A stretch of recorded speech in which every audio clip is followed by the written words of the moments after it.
If you play with fire, you get burned. It's like Sony trying to stop Xbox Activision deal.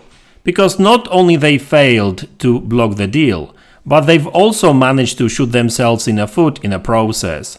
Let's look into this.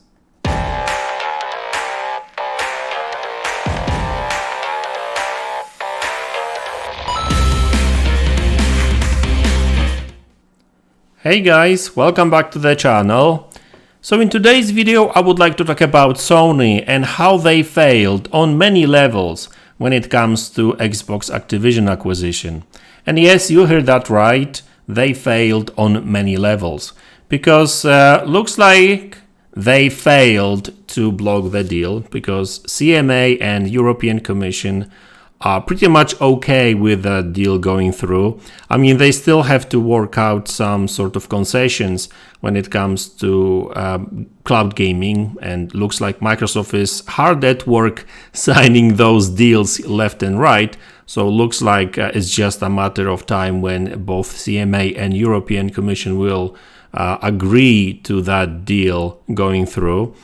So yeah, I mean, it's a big win for Microsoft and a big fat L for Sony, really, because looks like all that crying just didn't really do much at the end of the day, right? Because, and even though we were kind of annoyed with CMA basically quoting everything that Sony said to them in some of the documents, at the end looks like they, they found out that Sony is just trying to play a good guy, and they are trying to portray Microsoft as a bad guy, right? And but hey, I mean, it looks like Microsoft's I guess reasoning and documentation and whatever made sense for both CMA and European Union to agree that this deal is no threat to competition in the gaming space, right?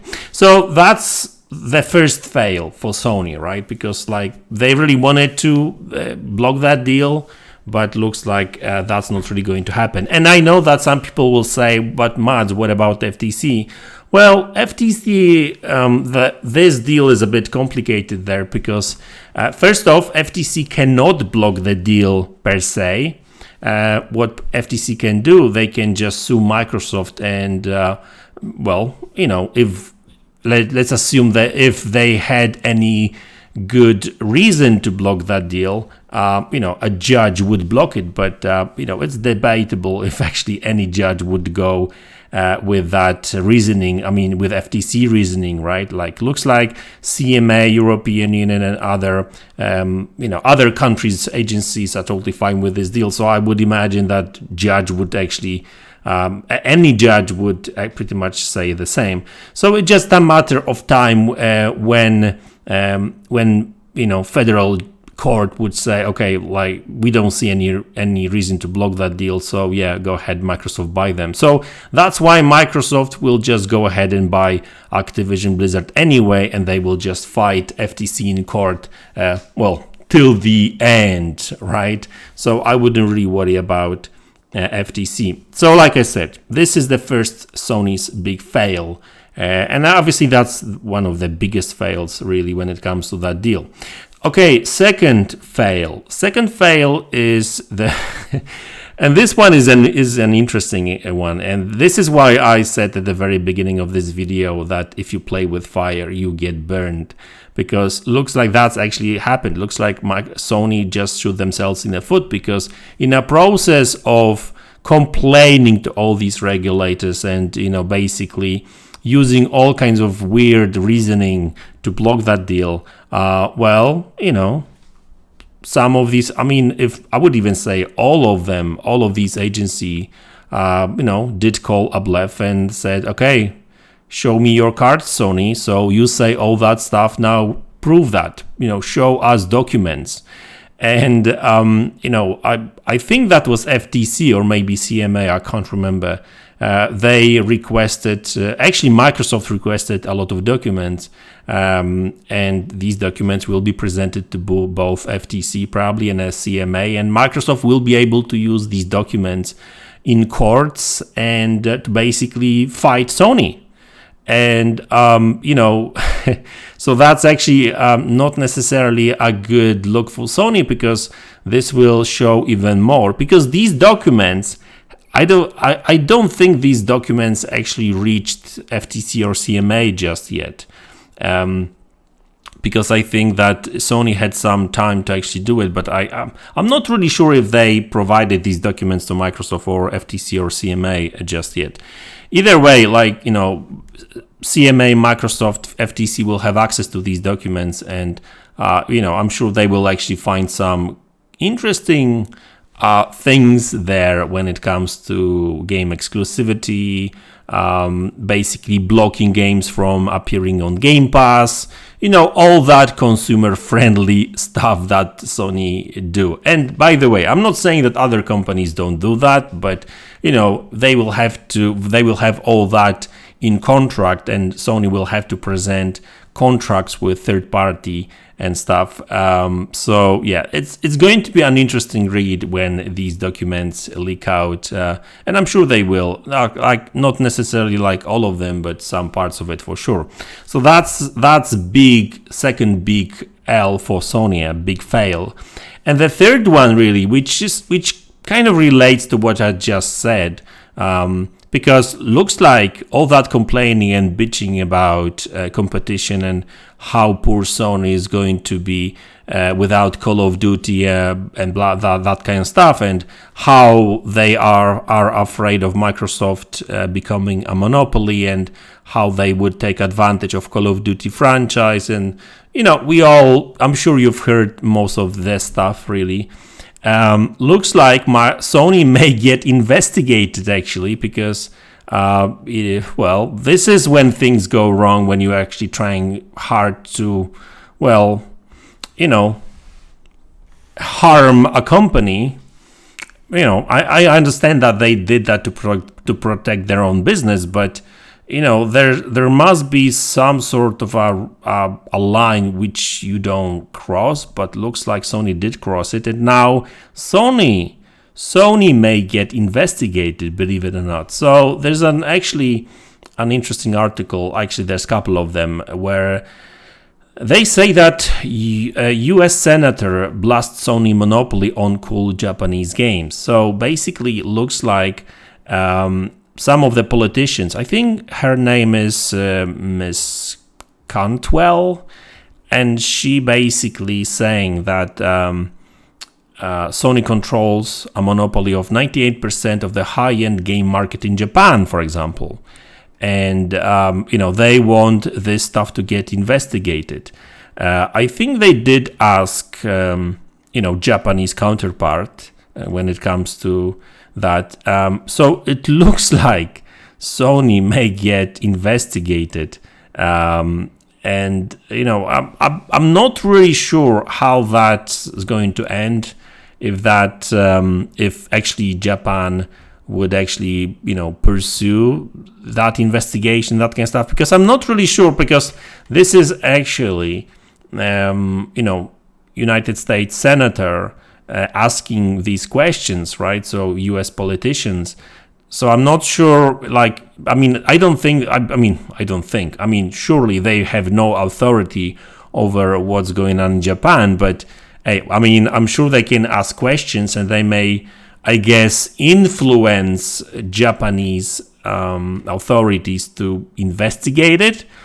Now, whether that's going to be investigated or not, that's another story, right? But like, looks like, you know, Sony is being called out by politicians now, and you never know how that's going to end up. And by the way, this is not to say that it's all Sony's fault, right? Oh, bad Sony. They own a lion's share of the market in Japan. Like, well, this is Sony to blame. This is Xbox really to blame, because, you know, with OG Xbox, they really did try hard to win over Japanese gamers, because they had quite a lot of Xbox exclusives even there in Japan, and they had some success at the very beginning, but they kind of, you know, gave up later. Xbox 360 was actually doing quite well, and they did pursue quite a lot of Japanese RPGs being exclusive and that kind of stuff, right? So they were trying hard, but with Xbox One, they just let go.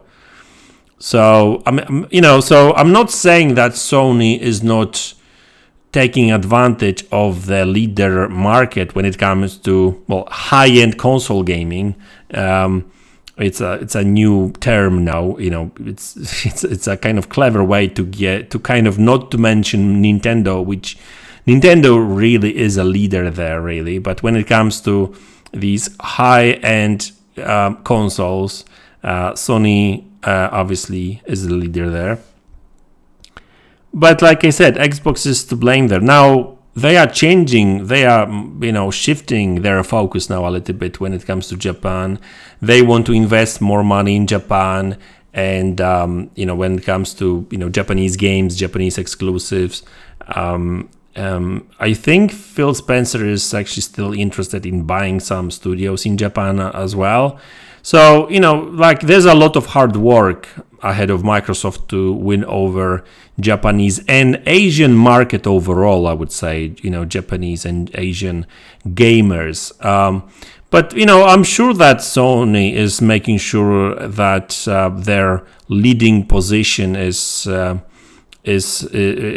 to stay there like that. So either way, it looks like some politicians are not happy about the fact that Sony is a really they own 90%, 98% of the high-end game market.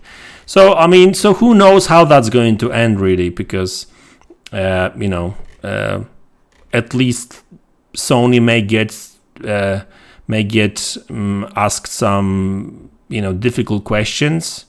Whether that will lead to any, I don't know, law changes in Japan or maybe even in America. Who knows, right? It's difficult to say. I'm not even a lawyer, but yeah. Instead of Microsoft being investigated, they are investigated right now, like by FTC, CMA, and other regulators. But looks like Sony may get investigated too. So that's going to be interesting as well. So yeah, guys, looks like all that crying and all that, all these moves Sony made didn't do them any favors, I would say. And also, I'm kind of curious how developers will actually react to it, how publishers will react. Will that affect some publishers' relations with Sony? That's going to be an interesting thing to watch. So we'll see. But anyway, yeah, one way or the other, however you look at it, Sony haven't had really the best time lately when it comes to Xbox Activision deal. And you know what? Like, in my opinion, they should have just shut up about it and just, do their own thing, because they've got a very good console. They've got plenty of great games. And yes, they will lose some revenue because of that acquisition, that's for sure. But hey, it's competition, right? And I think that moving forward, this particular deal will only mean more and competition on the market, and which means better games, I guess, and lower prices, I guess, hopefully, for us gamers. So that's what I'm really looking forward to. And guys, so thanks a lot for tuning in. Thanks for support. I really appreciate it. Don't forget to like, subscribe to the channel if you haven't already. And I will see you all in the next one. Take care.